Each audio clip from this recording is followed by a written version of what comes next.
চাওক আজি বৰ দুখ আৰু পৰিতাপৰ বিষয়। চৰকাৰে দুটা পৰ্যায়ত বিদ্যালয় প্ৰাদেশিকীকৰণ কৰিলে, কিন্তু তৎসত্ত্বেও আমাৰ বহুত পুৰাণা বিদ্যালয় 25-30 বছৰ ধৰি কাম কৰা বহুতো বিদ্যালয় আমি বাদ পৰি আছোঁ। কাৰণ চৰকাৰৰ কিছুমান ভুল সিদ্ধান্ত, কাৰণ ইস্যু ডেটৰ দহাইত আমাৰ বহুতো বিদ্যালয় আজি বাদ পৰি থাকিল। গতিকে BTR চুক্তি স্বাক্ষৰিত হোৱাৰ পিছত BTR প্ৰধান প্ৰমোদ বড়ো ডাঙৰীয়াক আমি কেইবাবাৰো লগ ধৰিলোঁ। এখেতে কৈছে যে BTR চুক্তি মতে 6.3 দফাত যিখিনি আছে সেইমতে BTC অঞ্চলৰ বা BTR অঞ্চলত গোটেইখিনি বিদ্যালয় প্ৰাদেশিকীকৰণ কৰা হ'ব। এই হ'ব কথাটো আমি বহু দিনৰ পৰা শুনি আছোঁ। তৎসত্ত্বেও আচৰিত যেন লাগে যে নিৰ্বাচনৰ সময়ত চিফ ছাৰে আমাক কৈছিলে যে আপোনালোকৰ কামখিনি হৈ গ'ল, অকল ইলেকশ্যন কোড অফ কণ্ডাক্ট চলি থকাৰ কাৰণে আমি এতিয়া দিব নোৱাৰোঁ, ইলেকশ্যনটো বাহিৰ হোৱাৰ লগে লগে আপোনাৰ কামখিনি হৈ যাব। আৰু আমাৰ ডিৰেক্টৰ ছাৰেও এই একে কথাখিনিয়ে কৈছিল। কিন্তু আজি ইলেকশ্যন পাৰ হোৱাৰ বহুত দিন হ'ল, কিন্তু আমাৰ বিদ্যালয়খিনি প্ৰাদেশিকীকৰণ কৰাৰ ক্ষেত্ৰত কোনো ধৰণৰ কাণ চাৰ নথকাৰ কাৰণে এতিয়া আমি all BTR non provincialised LP UP শিক্ষক সন্থাই আজি আমি বাধ্য হৈছোঁ। আজি এই সাহিত্য সভা ভৱনত মিটিঙৰ জৰিয়তে কিছুমান গণতান্ত্ৰিক আন্দোলন আমি গঢ়ি তুলিম। তাৰ প্ৰথম পদক্ষেপ হিচাপে অহা সোমবাৰ 15 তাৰিখত আমি সকলো ভেঞ্চাৰ বিদ্যালয়ৰ শিক্ষকসকলে পেনদান কাৰ্যসূচী আমি লৈছোঁ, কৰ্মবিৰতি কাৰ্যসূচী আমি গ্ৰহণ কৰিম। তাৰপিছত 17/11/2021 তাৰিখত জিলা উপায়ুক্তৰ সন্মুখত 2 ঘণ্টীয়া অৱস্থান ধৰ্মঘট কাৰ্যসূচী পালন কৰিম। তাৰপিছত 24/11/2021 তাৰিখত BTC সচিবালয়ৰ সন্মুখত 2 ঘণ্টীয়া অৱস্থান ধৰ্মঘট কাৰ্যসূচী পালন কৰিম। এইবিলাক কৰা সত্ত্বেও যদি চৰকাৰৰ কোনো কাণচাৰ নাহে, আমাৰ প্ৰতি যদি কোনো সদিচ্ছা নাহে, তেনেহ'লে 24/11/2021 তাৰিখৰ পিছত অৰ্থনৈতিক অৱৰোধৰ নিচিনা কিছুমান জংগী আন্দোলনৰ কাৰ্যসূচী আমি ল'বলৈ শিক্ষকসকল বাধ্য হ'ব। তাৰ কাৰণে দায়ী থাকিব BTC চৰকাৰ আৰু অসম চৰকাৰ। 6ষ্ঠ অনুসূচীৰ ভিতৰত BTR অঞ্চলত আছোঁ। BTR অঞ্চলৰ শৈক্ষিক পৰিৱেশ তেনেই পুতৌজনক। গতিকে এই শৈক্ষিক পৰিৱেশটো উন্নত কৰাৰ কাৰণে সৰ্বস্তৰৰ ভেঞ্চাৰ বিদ্যালয়সমূহ প্ৰাদেশিকীকৰণ কৰাৰ অতি প্ৰয়োজন।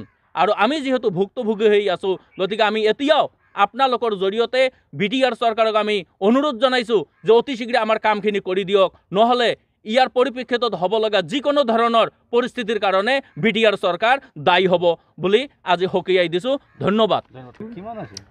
প্ৰায় আমাৰ 842খন আছে টোটেল। আমাৰ তাত ফিগাৰটো আছে, এই মুহূৰ্তত হয়তো কোৱাত অলপ হেৰফেৰ হ'ব পাৰে। নিয়াৰ এবাব 900 বুলি মই কৈছোঁ, মাত্ৰ এইখিনি হ'ব লাগে। আৰু ইয়াৰ ভিতৰত মই আৰু স্পষ্টভাৱে কৈছোঁ, অকল ইস্যু ডেটৰ দহাই দি 2013 চনত যি বিদ্যালয় লৈছিল, প্ৰথম আইন যিটো বনাইছিল হিমন্ত বিশ্ব শৰ্মা ডাঙৰী যেতিয়া শিক্ষামন্ত্ৰী আছিল, সেই আইনৰ আওতাত পৰা YRS 2017 যেতিয়া এমেণ্ডমেণ্ট কৰিলে, তেতিয়া ইস্যু ডেটৰ এটা দফা লগাই দি কেইখনমান বিদ্যালয় মুষ্টিমেয় অল BTCত মাত্ৰ 15 পৰা 16খন LP UP স্কুল আছে, মানে আপাৰ প্ৰাইমাৰী বিদ্যালয় মাত্ৰ বাদ পৰি আছে। প্ৰথম আইনৰ আওতাত পৰা 2017 চক্ৰান্তমূলকভাৱে যি চুক্তি বা দফা লগাই দিলে, এই দফাৰ বিনিময়ত মাত্ৰ 15-16খন স্কুল আমি ME স্কুল বাদ পৰি আছোঁ। গতিকে আপোনালোকৰ জৰিয়তে আমি কৰজোৰে অনুৰোধ কৰিছোঁ, এইখিনি বিদ্যালয়ক আপোনাৰ চৰকাৰে যাতে অতি শীঘ্ৰে আমাৰ প্ৰাদেশিকীকৰণ কৰি আমাৰ সমস্যাখিনি সমাধান কৰে, তাৰ কাৰণে আমি অনুৰোধ জনাইছোঁ। Thank you. পোনপ্ৰথমে কোকৰাঝাৰ জিলাত আমি সাহিত্য সভা ভৱন প্ৰাংগণত আজি আলোচনা এইটোৱে হ'ল যে আমাৰ চৰকাৰে প্ৰতিশ্ৰুতি দি আমাক বুঢ়া কৰিলে। গতিকে বুঢ়া কৰাতকৈ এতিয়াতো আমাৰ মৰিব লগা সময় আহিছে আৰু ৰিটায়াৰ্ড 5 বছৰমান আছে। গতিকে তেনেকুৱা ধৰণৰ 2 বছৰ 1 বছৰ কিছুমানৰ আছে। বহুত শিক্ষক এতিয়া গ'ল, মানে দূৰ দূৰণিৰ পৰা আহিছিল। গতিকে আমি LP আৰু UP স্কুলৰ যিটো আমাৰ অল BTR টিচাৰ এছ'চিয়েশ্যনৰ উদ্যোগত আমি এটা সিদ্ধান্ত ল'লোঁ যে এনেকৈ আমি বহি থাকিলে সময় পাৰ হৈ আছে, আমাক খালি আবহাৱা ভাৰি আছে প্ৰমোদ বড়ো চৰকাৰে যে হৈ আছে। ক'ত ইমান দিন লাগে নেকি? আপোনালোকে এপইণ্টমেণ্টটো সোনকালে লিখি পেলাই ডাইৰেক্ট দি দিয়ক না। 6.3 দফাত যিহেতু আছে, আপোনালোকে কাৰ্যকাৰী পিছত কৰিব, আমাক এপইণ্টমেণ্টটো দিয়ক।